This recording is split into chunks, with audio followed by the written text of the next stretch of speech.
Staying connected matters. That's why AT&T has connectivity you can depend on, or they'll proactively make it right. That's the AT&T guarantee. Terms and conditions apply. Visit att.com/guarantee for details. AT&T.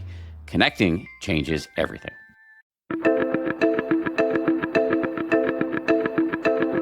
It's the 10% Happier Podcast. I'm Dan Harris.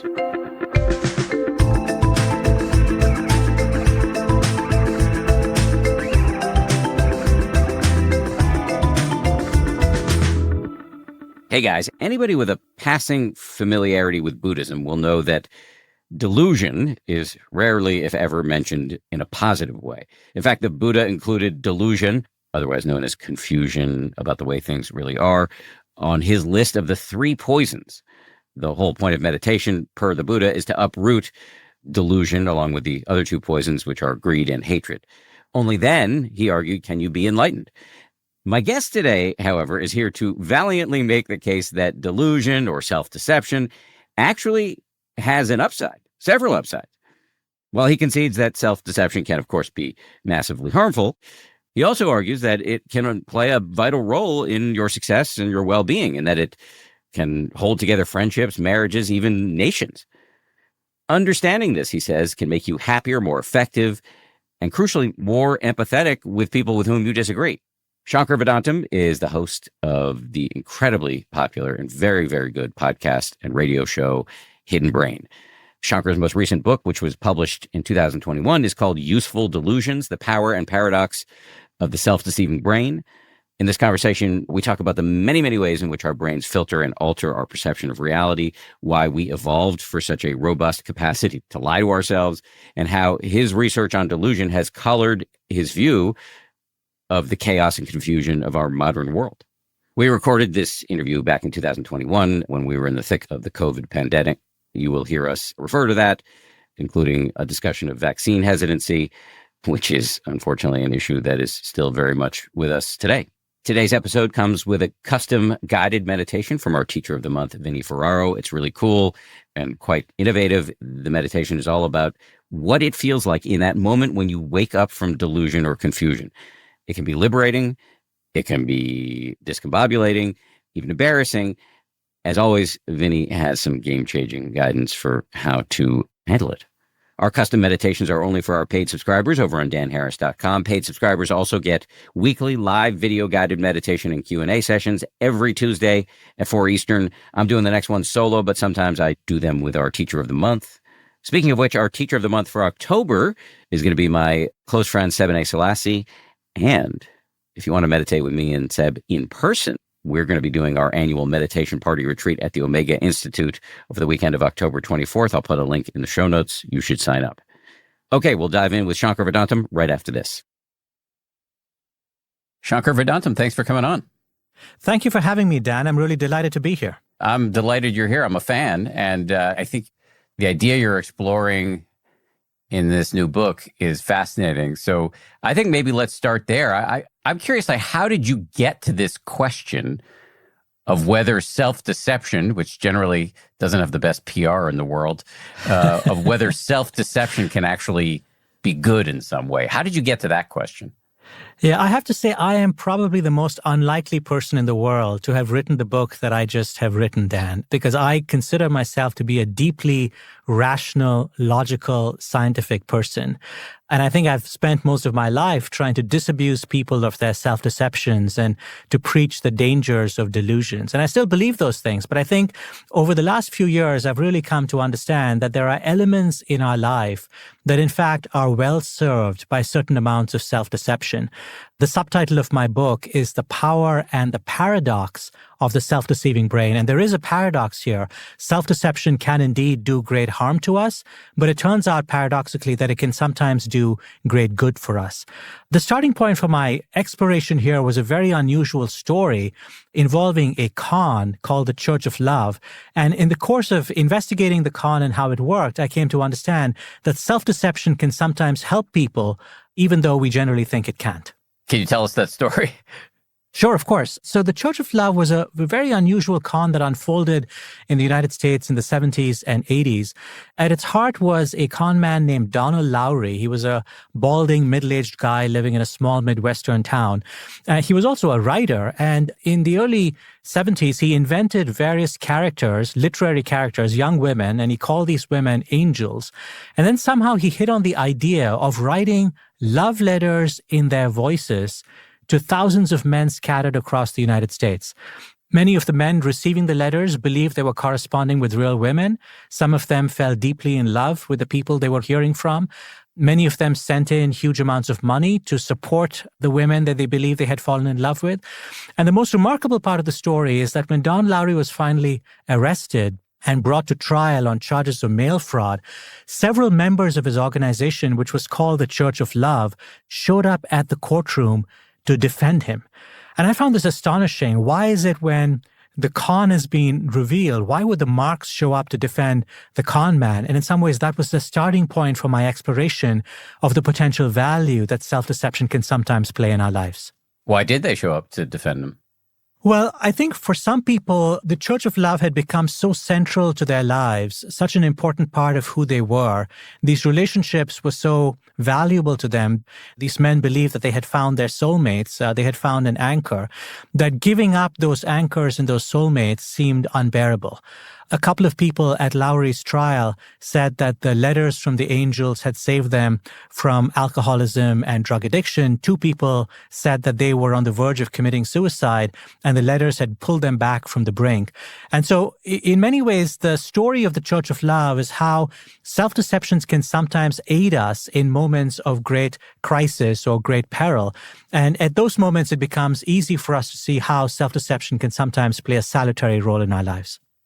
You haven't said this yet, but I have the sense that part of what was informing this quest for you was clearly evolution bequeathed us a brain that's pretty good at self-deception. So there must be something adaptive about self-deception. Am I onto something with that? I think you are onto something, because in some ways this has been a great mystery for a long time. Over the last 20 or 30 years especially, researchers and social scientists have documented all kinds of ways our behavior departs from rational decision-making. The whole field of behavioral economics, for example, is focused on the ways in which human behavior deviates from rational economic decision-making.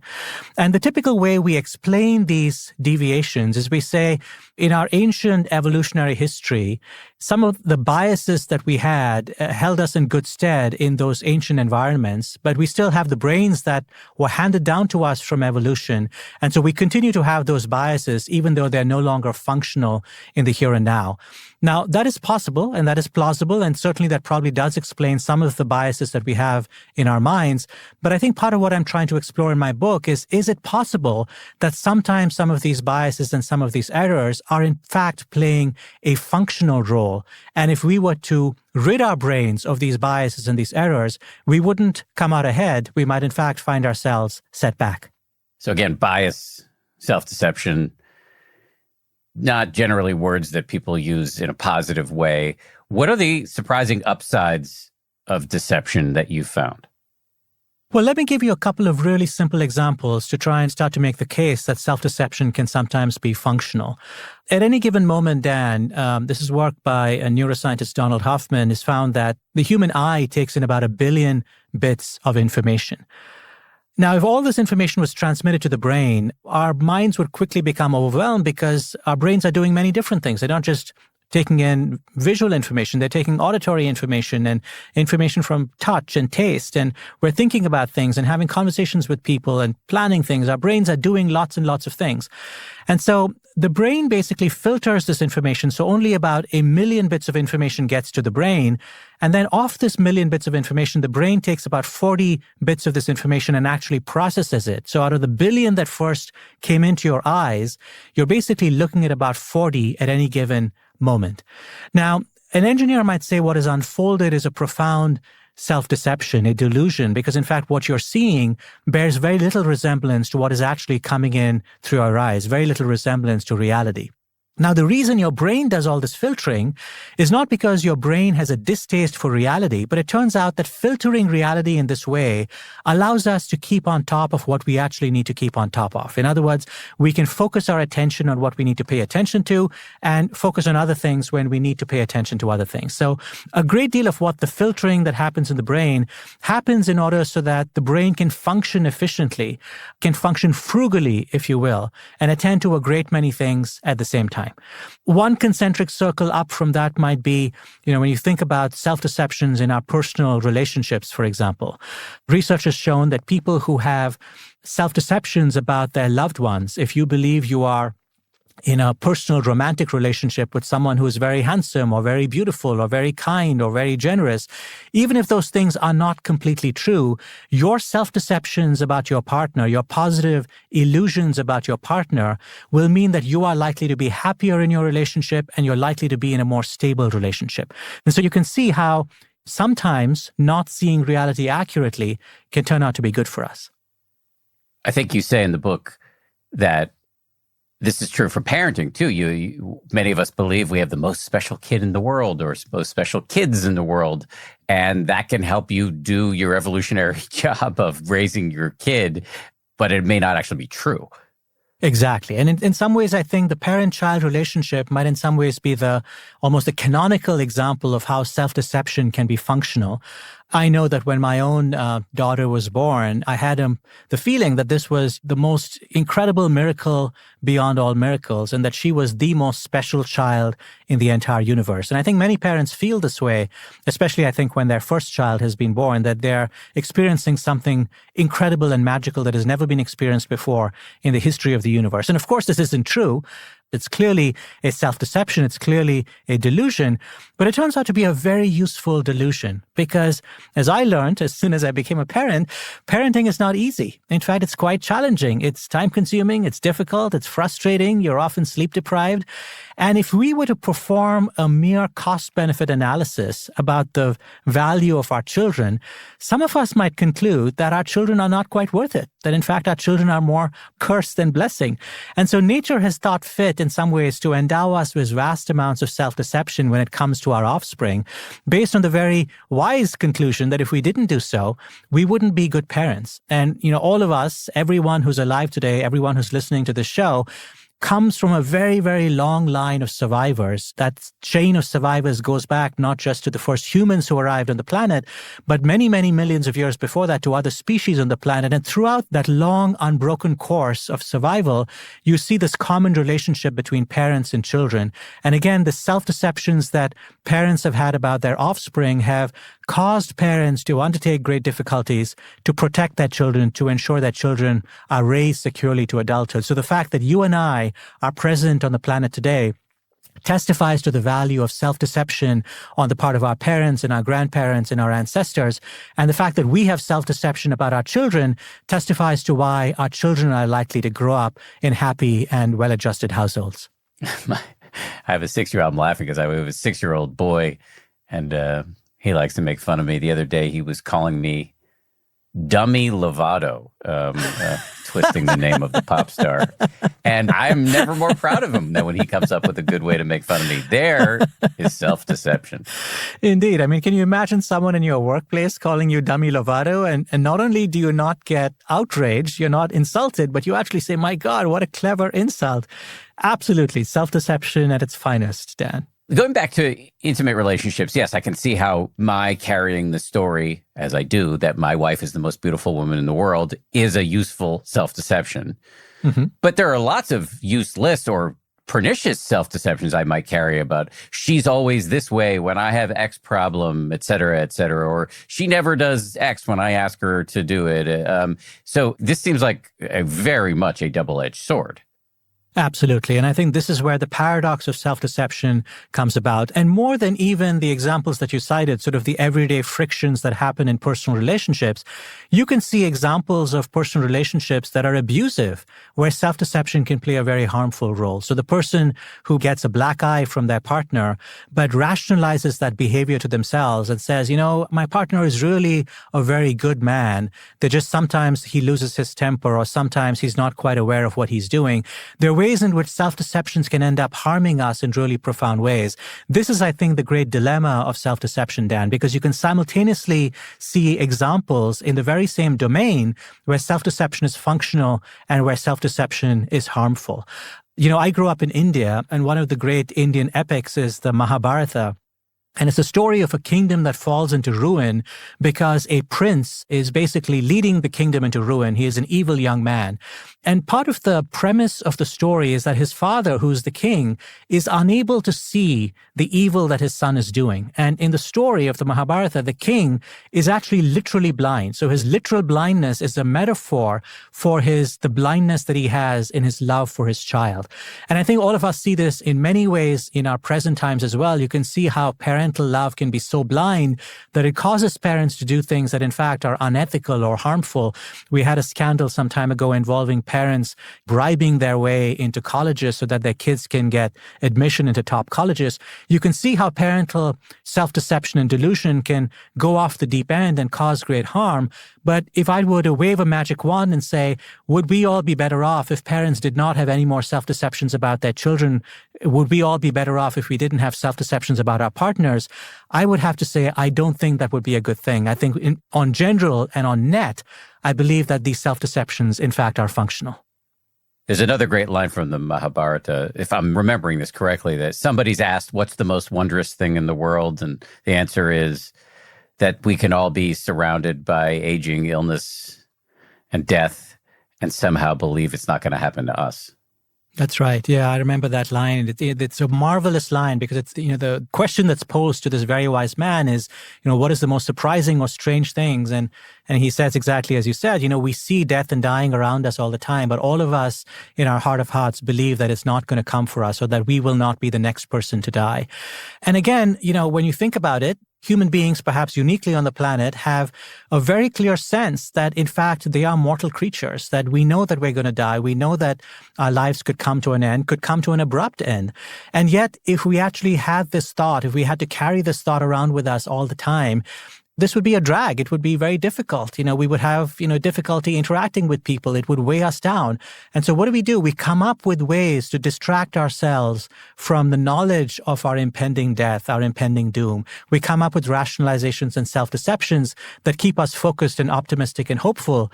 And again, you can sort of see ways in which this could be harmful. But clearly, I think we can all see ways in which this could be helpful. If we all spend our days agonizing about the fact that we are mortal and we're going to die, clearly we would not lead very good or very functional lives. To be Buddhist about it, there is a middle path here. If you're wallowing in the morbid, yes, that could be paralytic. But denial of death isn't the only answer. The other answer is actually to get quite close to mortality because it vivifies the present moment and leads inexorably to gratitude and a sense of healthy urgency. I mean, that shows up in Buddhism, but also in the memento mori notion in Christianity. So there is a way here that actually losing this delusion can be quite useful. Yes, I think I agree with that. There has been great wisdom passed down to us from numerous spiritual and religious traditions that basically point to the idea that in some ways, a flickering thought of our impending doom can cause us to actually enjoy what we are doing much more.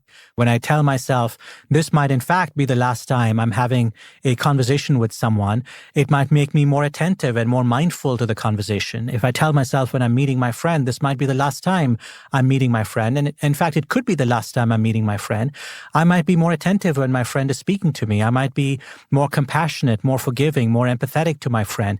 And so I completely agree with you. Sometimes allowing ourselves a fleeting thought about our own mortality could in fact be functional.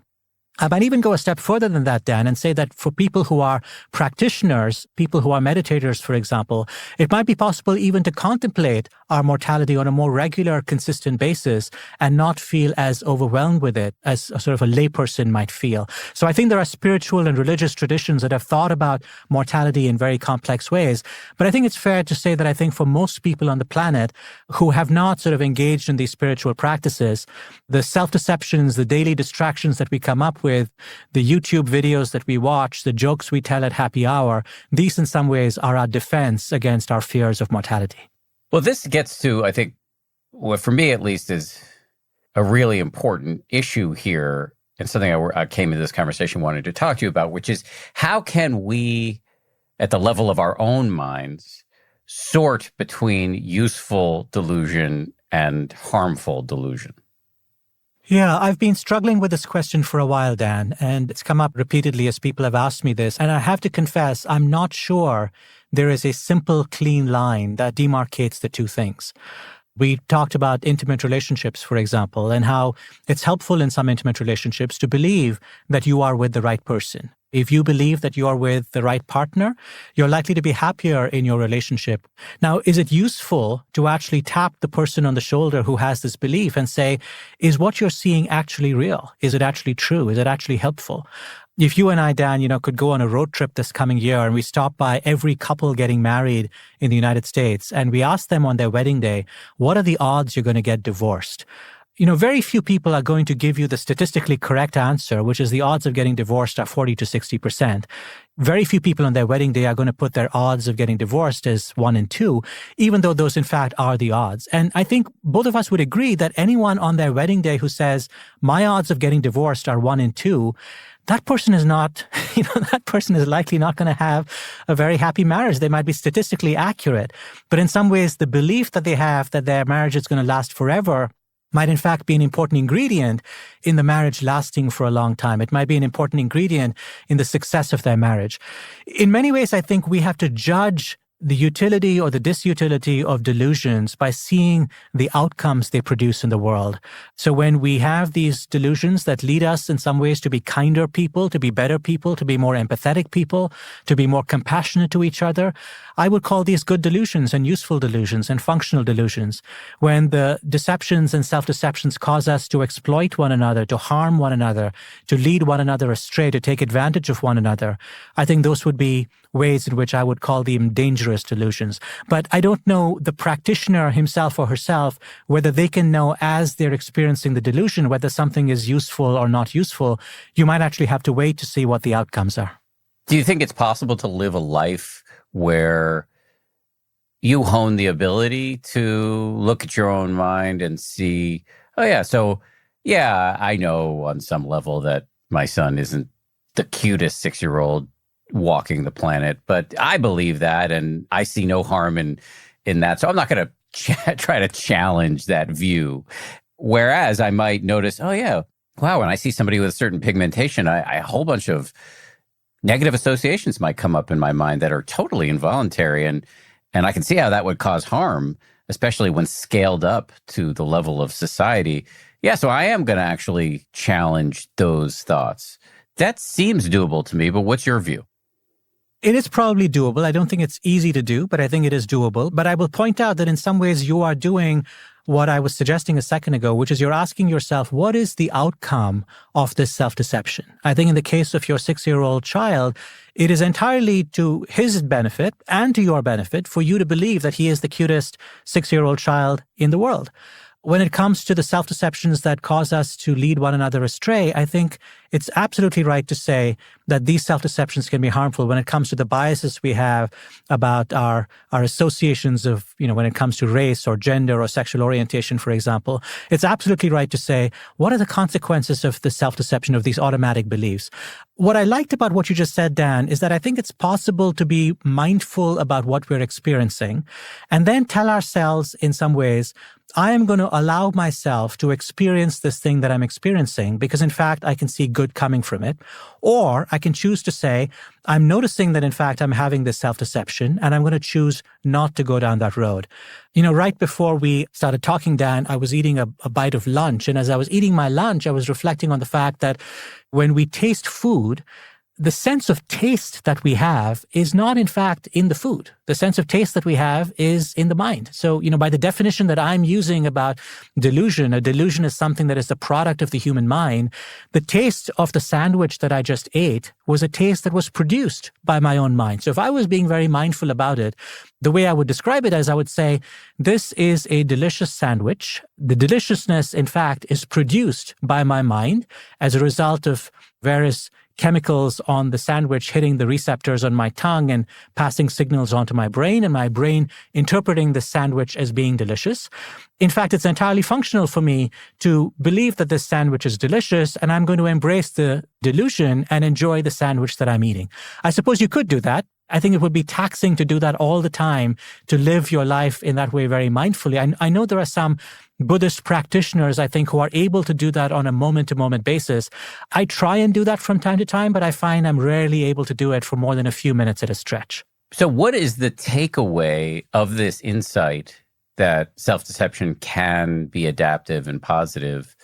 Where have you landed in terms of how this impacts your own life and your own management of your own mind? I will say it's taught me to be a little bit more compassionate towards myself and a little more compassionate toward other people. I've noticed, for example, Dan, in my own life, that when I'm going through difficult times, my mind is just as capable as other people's minds for reaching for fantastical beliefs. Let me give you a couple of really simple examples. All of us have been through a very difficult year with the global pandemic. And I remember that throughout the pandemic, starting in March 2020, I told myself a story that liberation was at hand and it was about 4 weeks away. At every stage of the last year, I told myself liberation was 4 weeks away. It was a month away. And in fact, if you ask me now, I would tell you today that liberation is probably a month away. Now, at some level, this is probably a self-deception. I think probably it was a self-deception that I knew was a self-deception. But the notion that we were going through something that did not have an end in sight felt too painful to contemplate. So I came up with the self-deception almost as a way to soothe my own anxieties, to tell myself, all you have to do is hold on for a month and then liberation is going to be at hand.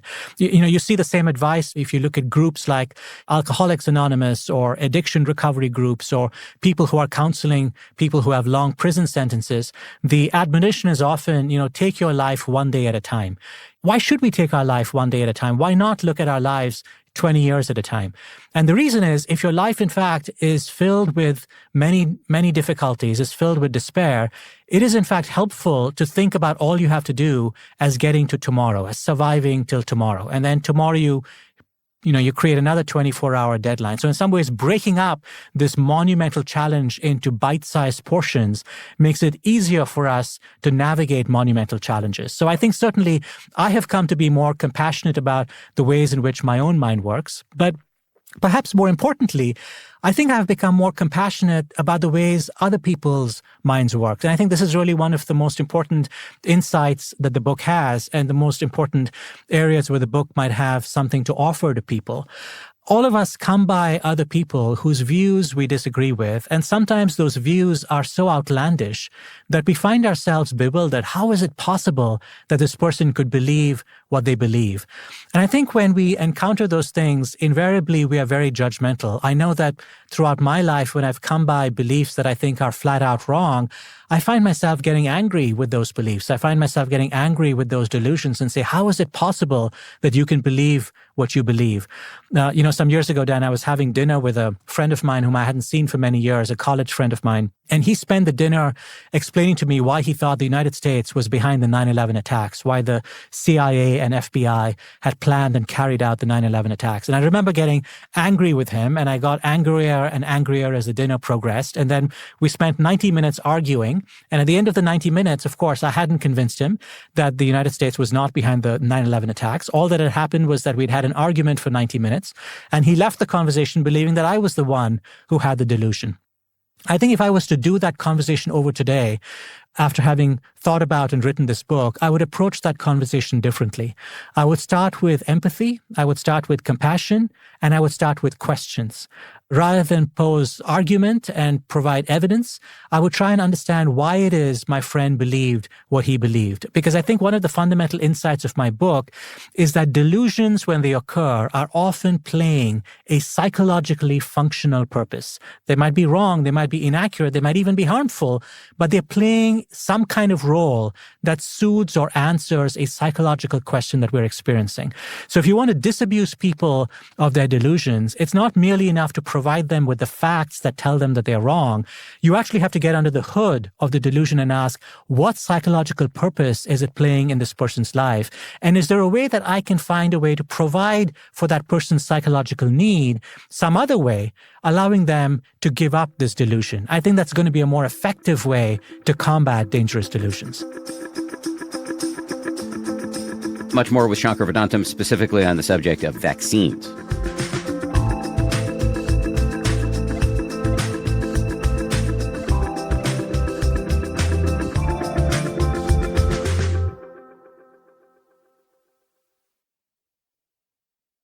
You know that feeling when somebody's got your back before you even have to ask? It's such a relief, and it feels like a gift. That is the kind of peace of mind AT&T is offering with the AT&T Guarantee. Staying connected matters. That's why, in the rare event of a network outage, AT&T will proactively credit you for a full day of service. That is the AT&T Guarantee. So whatever's going on, you know your connection is taken care of. Credit for fiber downtime lasting 20 minutes or more, or for wireless downtime lasting 60 minutes or more caused by a single incident impacting 10 or more towers. Must be connected to impacted tower at onset of outage. Restrictions and exclusions apply. See att.com/guarantee for full details. AT&T. Connecting changes everything.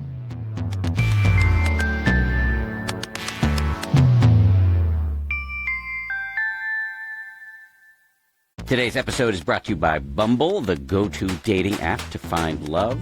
My wife and I met the old-fashioned way. We went on a blind date. When we met, there were no dating apps. Actually, there were no apps. That's how old we are. We met back in 2006, pre-iPhone.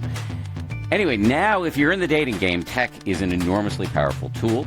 My cousin Deb uses Bumble, and I've seen how it's changed her experience. She's built real connections, gone on great dates with people who share similar interests and passions, and most importantly, felt confident along the way. Deb and I are super close. We potted up during the pandemic. Our families live together. Deb's family and my family still live in the same town, so I've been able to watch up close as she's been able to build meaningful connections and go on great dates and ultimately enjoy her dating journey. What I love is that Bumble makes dating feel safer and more intentional. Everybody verifies their photo and phone number when they sign up. You can even add ID verification for extra peace of mind, so you know the person you're meeting is real, their photos are theirs, and their age is too. Bumble also offers in-app dating advice from experts including Jillian Turecki, who's been a guest on the show, and the trusted therapist Keir Gaines, who I follow on social media. Thinking about dating again? Take this as your sign and start your love story on Bumble.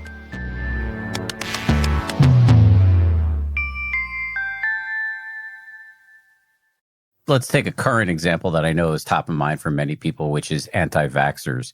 How would this, by the way, I love your insight. I think this is very powerful. How would we operationalize this insight if, we're talking to somebody in our life who's just refusing to get a vaccine against all the evidence about the safety and efficacy? Let me give you an example from my own life, Dan. Many years ago, I was a reporter at the Washington Post, and I was covering various controversies about early childhood vaccinations and the mistaken belief that those vaccinations are associated with an increased risk of autism. And I was writing articles about it for the Post and front page stories about the problems with people who were hesitant or, worried about the vaccines, the lack of evidence connecting the risks of autism to the childhood vaccines. And then my own daughter was born, and I had to decide whether I have to get my own daughter vaccinated. And of course, I remembered all of the research that I had reviewed. I had thought about it a great deal. I'd spoken to some of the most respected vaccine experts in the world. But when the pediatrician told me it's time to get your daughter vaccinated, a thought went through my mind. And the thought that went through my mind is it possible I'm doing something that harms my daughter? And in some ways, it stems again from what we talked about earlier in the conversation, the deep and irrational love that parents have for their children and the desire that you want to do what is best for your child. No matter what, you want to do what's best for your child. And so that caused me to have a moment's doubt, a moment's hesitation, a moment's fear. And what I did was I told my daughter's pediatrician, I told him my fear. I said, I know all the research. I know that there's no scientific connection between those two things, but I have to confess, I'm worried about it. And he did something really valuable. Instead of presenting me with research studies that showed me what I already knew, he said, I've thought about the same question, and I have multiple children, and I've thought about this question as I have gotten my own children vaccinated. And I know that what I'm doing right now is, in fact, in their best interest. And in some ways, what he did was he didn't belittle my fears. He didn't have contempt for my fears. He, in fact, told me that my fears were justified, that my fears stemmed from my love for my daughter, and that was fundamentally a good thing to do. Let's look at the same idea in the context of vaccine hesitancy right now in the era of COVID. And I share your concerns, Dan, that I think you're expressing, that really it's a dangerous thing that 30 to 40% of the United States does not wish to get vaccinated. I think that this is a dangerous idea. It's a mistaken idea. I do believe that we would all be better off if we got ourselves vaccinated. But let's say we encounter someone who is hesitant to get a vaccine. Rather than tell them, the data linking vaccines to blood clots or the data linking vaccine to something else is weak, we should ask people the question, what is it that's worrying you? What is it that's bothering you? Tell me about your fears. Let me understand what it is that's making you afraid. Now, doing this does not automatically mean that the person is going to say, okay, you've persuaded me, I'm going to get a vaccine. I'm not suggesting that there's a panacea or a silver bullet. But I do believe that if we actually approached people at the level at which they think about their own lives, people they're not idiots. They're not trying to harm themselves. They're trying to do what's best for themselves. If we assume those things and go into it saying, I know that you are trying to do what's best for you, what's best for your family, what's best for your children, and best for your community. You've just come to a different conclusion than I have. Let me understand what your concerns are. Let's have a conversation where I can empathize with you and tell you that I share your love for yourself, for your family, for your children, for your community. Let me explain to you how I might approach this question differently. I think in some ways we would dial down the temperature on the conversations that we have. Very often, I think when it comes to delusions and self-deceptions, we end up having screaming matches with people like I did that dinner with my friend from college. And at the end of the conversation, all that's happened is that we like one another a little less and no one has persuaded anyone of anything. I know this is a very old idea that goes back all the way to Buddhism and to mindfulness, but the idea of starting with empathy, of starting with compassion is, I think, a truly powerful way to disabuse people of dangerous self-deceptions. Given how dangerous delusions can be, e.g. anti-vax, e.g. the election was rigged, given how dangerous these delusions can be, how far should we go with empathy? Yeah, great question. And I think, there might be limits to where we want to exercise this empathy because let's say, for example, let me pose a hypothetical to you.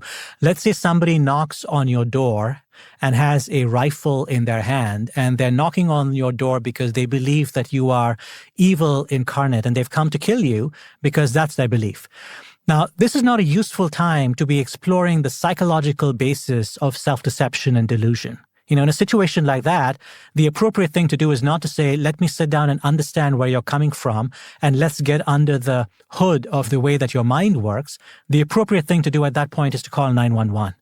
When people stormed the U.S. Capitol on January 6th, believing the election was rigged, you can't advance a psychological explanation at that point and basically say, let me try and understand what it is that's motivating your anger. At that point, you have to call the police. You have to call the National Guard to basically protect the Capitol. The point that I think I'm trying to make, Dan, is that if 40 million people believe what the people who stormed the Capitol on January 6th believed, you cannot call out the National Guard to disabuse 40 million people of their beliefs. When a belief is shared by large numbers of people, in fact, that is precisely when you have to turn to psychological explanations and psychological interventions. And by the way, some of those psychological interventions can also take advantage of our mind's capacity for self-deception. So let me give you a simple example. When it comes to vaccine hesitancy, for example, there are numerous ways in which we can recruit the self-deceiving brain to help us spread the message of vaccinations. So rather than tell people about the number of people who've not been vaccinated, it might be important to tell people about the number of people who have been vaccinated. People discovered this in anti-smoking campaigns, that it was much more effective to tell people that most people around them were non-smokers than to point to the minority of people who were smokers. And partly what this is getting at is that human beings are norm followers. We follow the social norms, the social scripts of the communities around around us, if we believe the community is heading in a certain direction, we ourselves are likely to head in that direction. The more we can communicate that more people are on board with the idea of getting vaccinated, the more we can in some ways recruit the capacity of the self-deceiving brain. Another useful idea is to introduce the idea that there might be some scarcity with vaccines. One of the things that happens when we go to a shop or a store, the store basically says, these are the last 2 items on sale. Partly what the store is trying to do is induce a sense of scarcity in your mind to tell you, if I don't act now, I'm going to lose the chance to act going forward. I was in a conversation with the Nobel Prize winners, Daniel Kahneman and Richard Thaler, and the social psychologist Robert Cialdini last week. And one of the recommendations that they had is, what if we actually labeled every vaccine dose that we have with someone's name and basically said, this dose is meant for you, Dan Harris, and you can let us know if you want to have this dose or not. But if you decide that you don't wish to have this dose, we're going to give this dose to somebody else. Maybe we're even going to give this dose to somebody in another country. So you have the choice to get this dose, but if you decide not to get it, you're going to lose that choice altogether.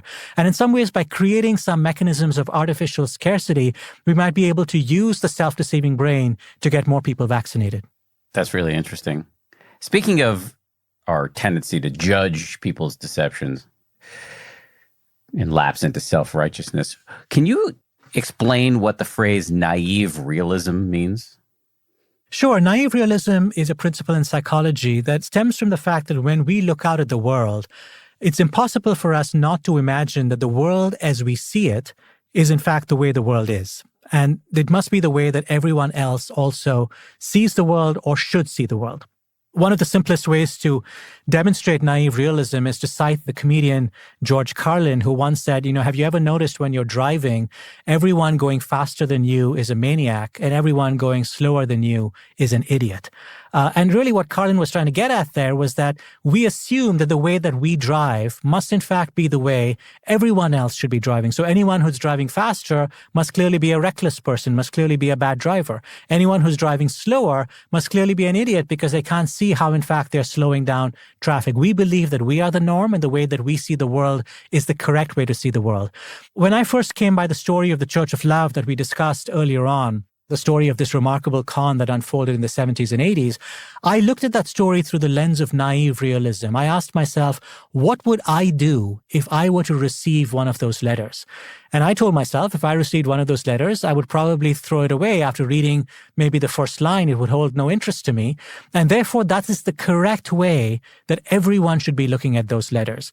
And so when I saw people who did not read the letters the same way, people who in fact loved the letters, wanted more and more of the letters, believed they were corresponding with real women, fell in love with those women, my initial response, informed by naive realism, was that there was something wrong with the members of the Church of Love because clearly they were seeing the world wrong.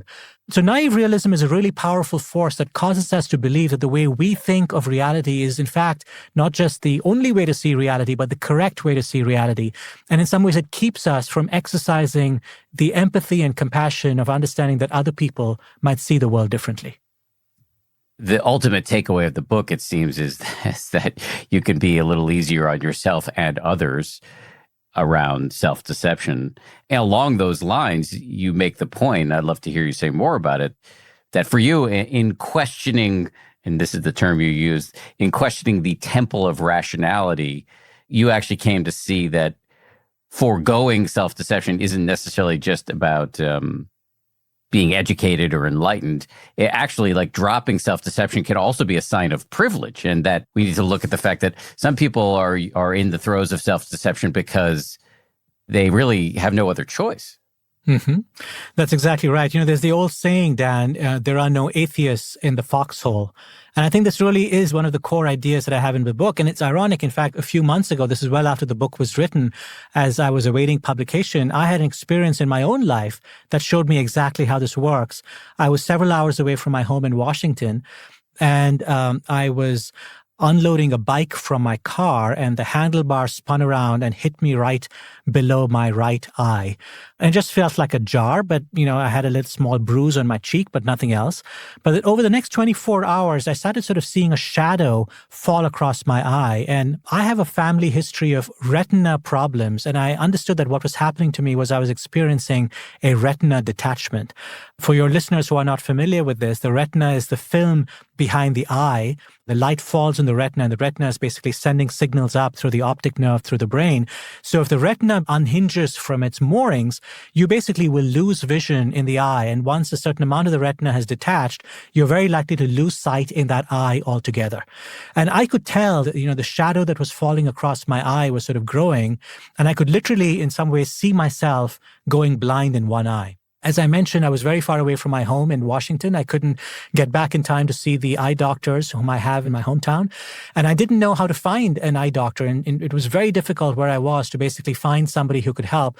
And finally, I managed to locate somebody who was several hours away from me. I drove to the city that I had never been to in my life before. And he very kindly opened his practice for me at 9:00 in the night. He diagnosed me with a retina detachment, and he told me that if I didn't get into surgery in the next, few minutes, I was going to lose the eye. So we literally went directly from his office to the emergency room of the local hospital where he performed surgery on me. Now, as it turned out, he was a brilliant doctor. He ended up saving my eye, for which I'm profoundly grateful. But at the moment he diagnosed me and told me, we have to wheel you into surgery in the next few minutes, I think back to my own behavior at that point, because at that point, I did not have time to evaluate what he was telling me. I did not have time to get a second opinion. I did not have time to even look up reviews to see if this was a good doctor or a bad doctor. And so I did what all of us do in situations like this. I put all my trust and faith in this man. Now, let's say for a second that he had not been a brilliant surgeon. Let's say he had been a charlatan. Let's say he had been a con man. Would it have been any less likely for me to put my faith and trust in him? And I would argue the answer to that is no. I would have been just as likely to put my faith in him, because my faith in some ways was not driven by him. My faith was driven by what I was going through at that point, the vulnerability that I was experiencing at that point. And so absolutely, I think when we think about the self-deceptions of other people and we respond with judgment, when we respond with anger and contempt, very often what's happening is that we are outside the challenges that that person is experiencing. And so I've come to realize that in some ways, not practicing self-deception, foregoing self-deception, ironically might be a form of privilege. If your own life is going perfectly well, if you have a great job, if you're in great health, if you're in a wonderful relationship with someone and everything's going swimmingly for you, you really have no need to turn to the kind of self-deceptions that we've been talking about. But all of our lives, of course, can take a turn at any moment. And when they do take that turn, I think all of us very quickly realize that our minds prove very fertile ground to the wildest self-deceptions. So could another name for self-deception be hope? I think that certainly is one of the most important functions that self-deception has to offer in our minds. And again, if you look at it from an evolutionary perspective, this makes perfect sense. Our time on Earth is not just limited, it's really a very small amount of time that we spend. It's not just that there's a hard endpoint, but it's actually a very limited amount of time that we get to spend on the planet. Now, step back for a second. If you think about life on the planet as a whole, our individual lives, they are basically almost nothing in the context of the entire planet. Our planet itself is one of, a tiny speck in a solar system. And this solar system is one of millions and millions of solar systems just in our own galaxy. And our galaxy is one of maybe 2 trillion galaxies in the known universe. So our individual lives as human beings, in fact, are completely inconsequential. We are easily forgotten. We are easily erased. And of course, to think about these things, to see completely our own place in the universe is dispiriting. And I think this is why all over the world, in every culture and every time, human beings have come up with ways to give their lives meaning and purpose. And you can look at some of the ways people do that, the rituals they turn to, the beliefs that they espouse, and you can look at them with contempt and sort of say, those beliefs are irrational, those beliefs are illogical. Look at the foolish things that people believe, without sort of asking the deeper question, why is it that people are turning to those beliefs? What role is it serving for them? And I completely agree with you. Providing hope is probably one of the most important ways our minds turn to deceiving themselves. Much more of my conversation with Shankar Vedantam right after this.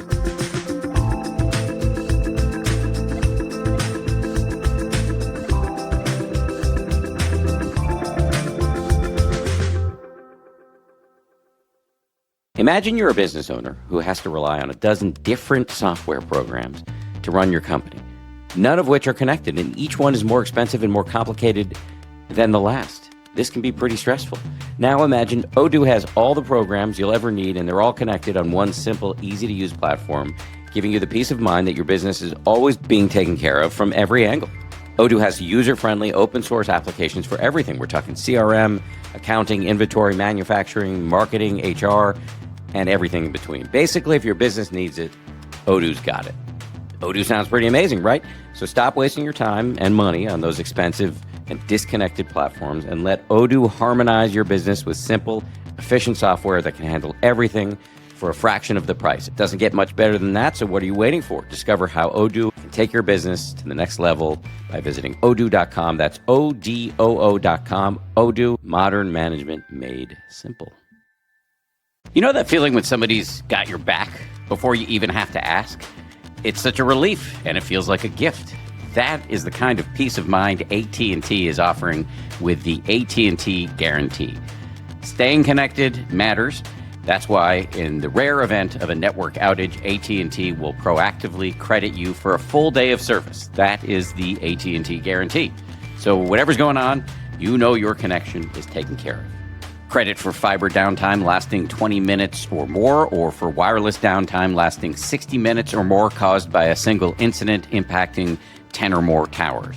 Must be connected to impacted tower at onset of outage.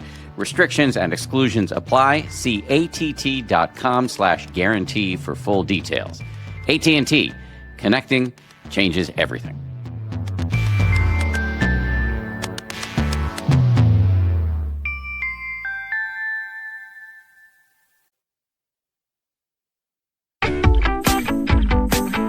One of the things you've talked about that I think is really interesting is this debate over whether depression, which is such a common psychological phenomenon for so many of us, whether depression is delusional pessimism or seeing things clearly. I'd love to hear you say more about this. For many, many years, through much of the 20th century, in fact, people looked at patients who had serious mental illnesses, schizophrenia, for example, where you're hallucinating things or you're hearing voices, truly things that are delusional. And people assumed that what this meant was that when you're mentally ill, you are somehow detached from reality, that mental illness involved not seeing the world clearly, and mental health involved seeing the world exactly the way the world is.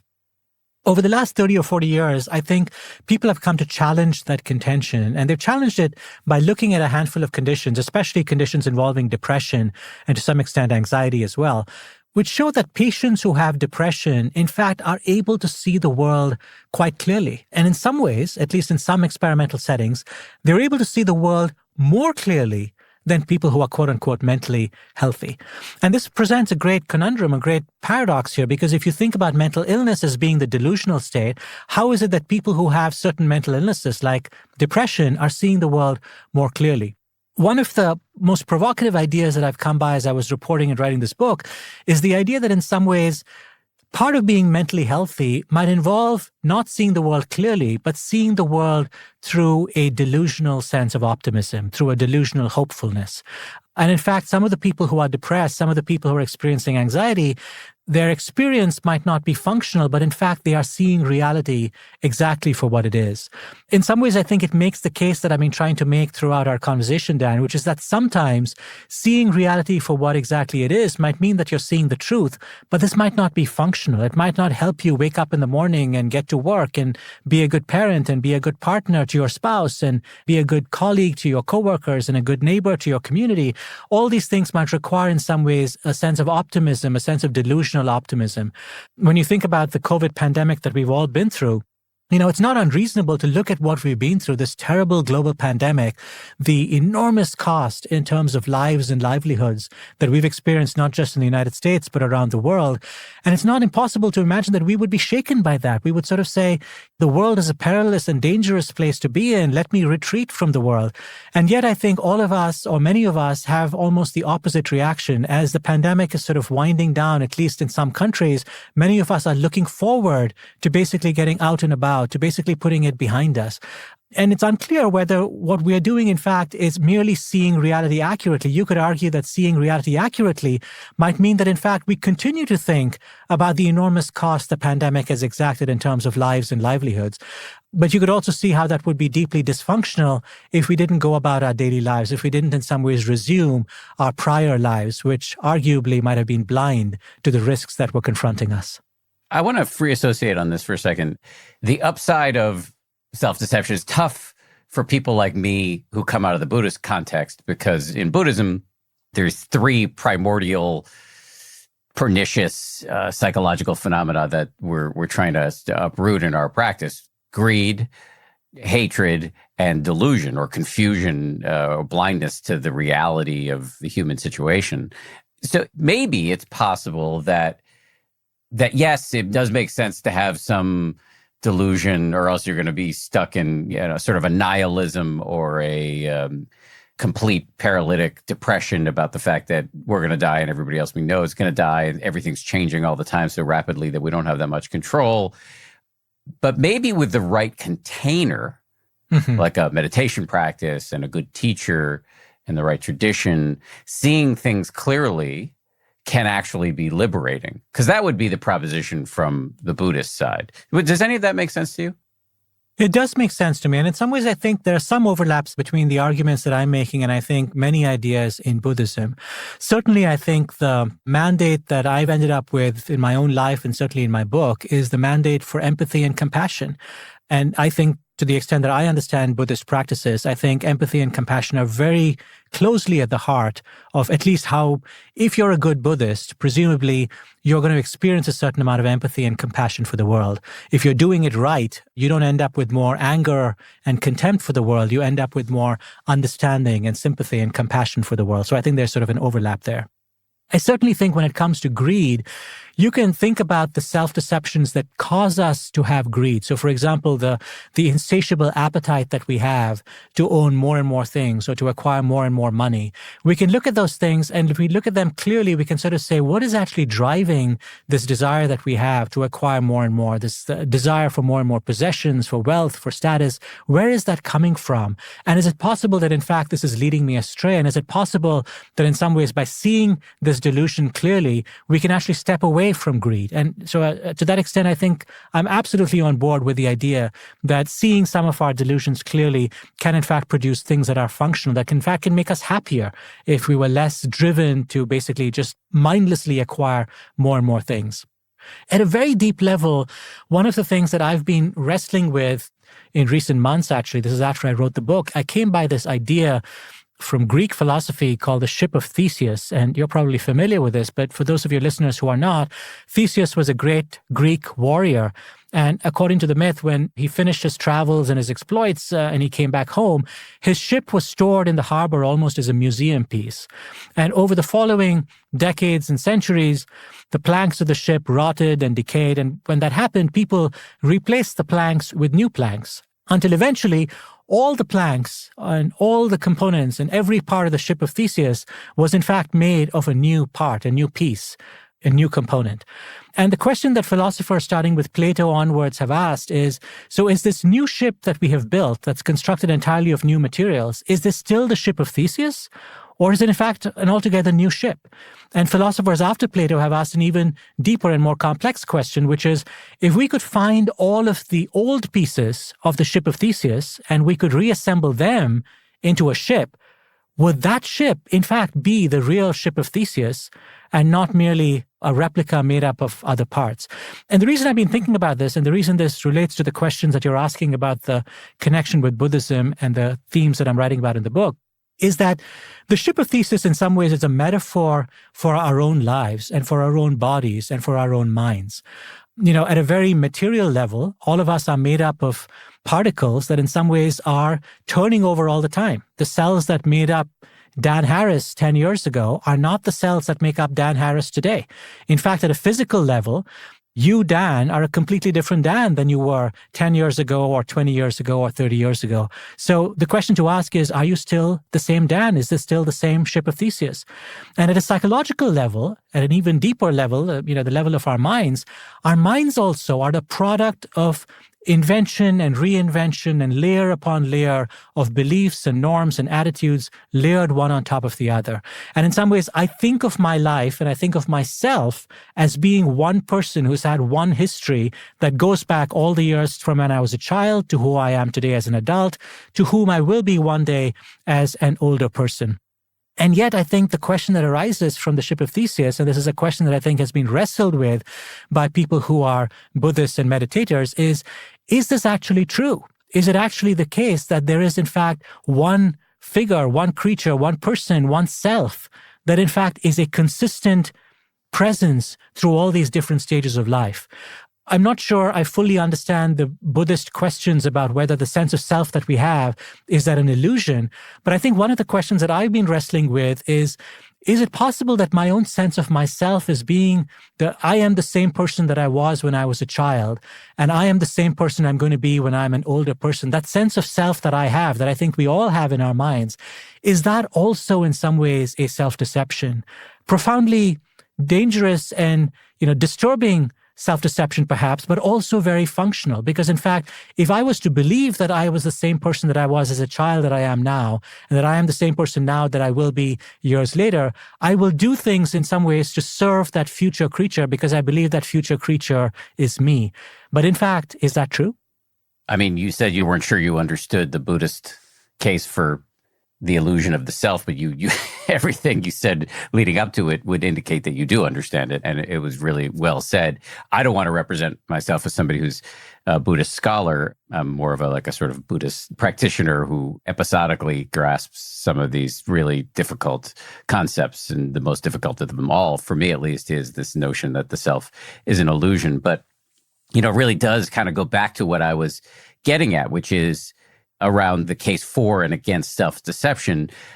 It does seem pretty clear to me after a dozen years of practice that there is no core Dan. If I close my eyes and look for him, I won't find some homunculus of Dan between my ears. It is something we're constructing moment to moment, even though the sense of it is very real. Right. So on one level, it is real. Like my name is Dan. I need to put my pants on. I need to make appointments for myself under the name of Dan. And I need to, get on various Zoom calls because somebody named Dan is expected. And yes, on some level, that is all true. But on some deep level, there is no core Dan.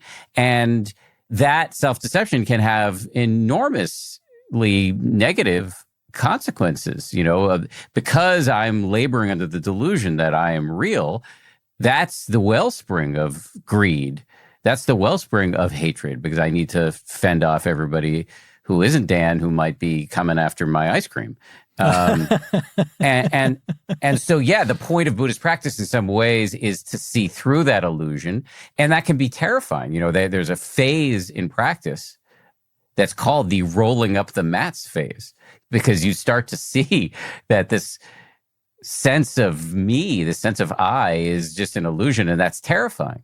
But it does go back to what I said before, which is that if in the right container, seeing the truth of the human situation with the right teachers, with the right tradition, with the right practices, yes, it can be terrifying, but in the end, while sure these self-deceptions might have some day-to-day sort of quotidian value, actually uprooting them is more valuable, because that allows you to return to the world to see that, yes, I do have to put a label on this process that is Dan, but it is just a process. And I then let go of the greed and hatred that can flow out of it. And so it kind of is just a deeper way to think about the pros and cons of self-deception. Does anything I just said make sense to you?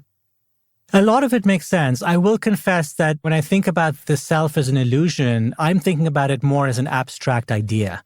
I have not personally had the sense that when I look inward, there is no sense that, in fact, I am I. I feel very much that I am I. Although, as I think about it, I have to ask myself the question, is that sense that I have, is it in fact an illusion? And I think I've arrived at that question from the point of view of sort of thinking about the science and thinking about how the mind works and thinking about how functional, in fact, it is to have that sense of self. If you buy the idea that our brains and minds are the product of a process of natural selection, a process of evolution, then you have to ask, why is it that what's in our minds is in our minds? And you can look at the different facets of the mind. You can sort of say, why is it we have a sense of fear? And you can readily see what happens if you don't have a sense of fear. I would wander into the lion's cage and try and pet the lion, and I would come to a sorry end. And you would quickly realize this is why nature has endowed me with a sense of fear. Why do I have a sense of love? And you would quickly see again when people who are incapable of experiencing love or wanting love or needing love or being able to show love, you can see how their lives are affected in all kinds of ways. And so I would draw the conclusion that nature has thought fit in some ways to invent the emotion of love because that invention is useful, it's functional. I believe the same is true of the self as well, that I think natural selection and evolution have in some ways invented the idea of the self in the mind, partly because it is functional.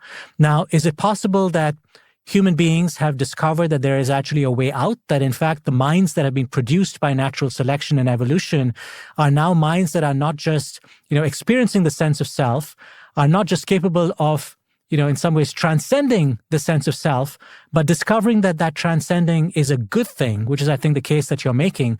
That's possible. I think as a card-carrying scientist, I would still come down on the side of saying that if 4 billion years of evolution has produced a sense of self in my mind, it's probably there for a reason. And I would be wise, if I'm going to tamper with it, to do so with some caution. Well, I agree with all of that. I would just sort of add that evolution is an ongoing process. And I think the Buddhist proposition, at least current day Buddhists who are aware of evolution, is that the next phase of human evolution would be to keep the useful parts of the self and discard the not so useful parts of the self. And the Buddhists often talk about it as thinking about reality as having two levels. There's conventional reality or shared reality, which is the day-to-day, yes, you are Shankar and yeah, I'm Dan, and we've got to operate in the world and show up on Zoom calls, et cetera, et cetera. That's conventional reality or relative reality. And then there's and this phrase I'm about to utter sounds like something that I might have named my punk band when I was in high school. But ultimate reality is sort of the deeper level of reality. And on that level of reality, you can look, Shankar can say, am I me? Am I? And you have the sense of, yeah, I'm here. But then if you just add another question, which is, who's asking this question? Mm-hmm. You can't find. Exactly. I defy you to find that person, right? And so you don't have to look too hard to see that this is an illusion and that can have negative knock-on effects. And so I suspect, and again, I'm biased here. Here we go with that word again. I'm biased, given my Buddhist practice, that there's a way to hold the positive aspects of self and discard the negative ones. I'm not going to pretend that I've done that, though. Right. Let me ask you a question, if I could. And I'm asking you this as somebody who is, as you are in some ways, a practitioner, but not an expert. And I admit that the question might sound like it's overly clever, and I apologize for that in advance.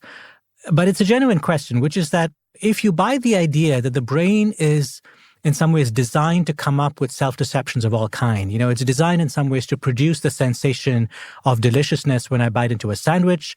It's designed to produce the sensation of love when my child is born. It's designed in some ways to produce the illusion of self, to give me a sense that I am I and, I am not you. If it's designed to do all these things, if the brain in some ways is a machine of self-deception, but it's also the machine that we have to use to pierce the veil of that self-deception, does that not present a problem to us? Because the very machine that we have to probe the self-deception is itself the machine that is an organ of self-deception. Yes, it's a huge problem, and welcome to the world of meditation. You got to ride this flawed horse all the way to enlightenment. It's why it's so damn hard, because the delusion keeps reasserting itself. And that's why the Buddha describes his teaching as against the stream. You're just fighting against these currents of forgetting and denial. And they're not only in your own mind, they're in your culture. So yes, you're stuck with this very unwieldy vehicle until you get to liberation or nibbana or nirvana or whatever. I haven't experienced any of those things. All I have experienced is that meditation sucks and it's really hard. But life is way worse without it, because you get glimpses of, what is it like when I'm not owned by ego, by, this faulty sense of I'm the center of the universe. Yeah, it's fascinating. I have to say, I'm not quite sure I have the courage to go on the journey that you are on as yet, Dan. I am comfortably ensconced in the sense of self that I have. And even when I recognize in passing that it might be an illusion, I think I'm exploring that more as an abstract thought than as something that I want to probe too deeply. I'm reminded of I don't know if this was if he meant this as a joke, but I think it was St. Augustine who once was asked, he was praying to God and asking for courage to practice a life of chastity. And I might be completely misremembering this, so I'm just doing this off the top of my head. He said something like, give me chastity, O Lord, only not yet. I love that quote. and whether it's true or not, and whether my memory of that it's St. Augustine or not is correct, I think that's very much the way I feel. I'm intrigued by the ideas, but I'm not sure I'm ready to venture into actually exploring that terrain of my own brain. Yeah, I mean, look, I'm firmly ensconced in my sense of self, just less comfortably than you are. And actually, I've found that has really salutary effects. Let me just give you one. And I'm stealing this from my meditation teacher, Joseph Goldstein, who's a really great person. And it's kind of a linguistic trick that he's come up with that really takes this abstract and sometimes like sort of headache-producing notion of no self or selflessness or not self.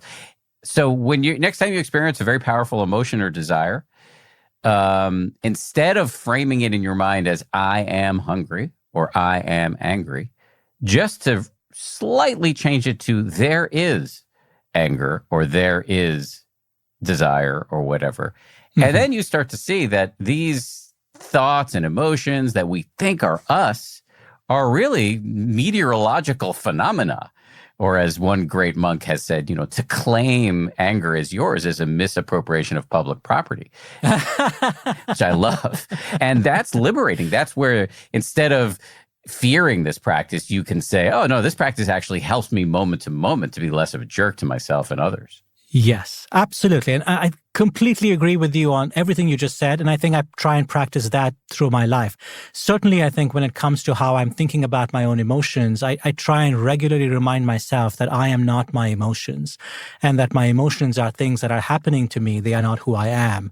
And also reminding myself that these emotions sometimes are transient, that they come and they go, and that being patient with them in some ways is the way to sort of see the truth in those emotions. I think I might draw the line when it comes to probing too deeply the sense of self, but I think there is deep psychological wisdom, Dan, in sort of the idea of, in some ways, standing apart from the experiences that we have. You could argue that in some ways this is at the heart of all psychotherapy.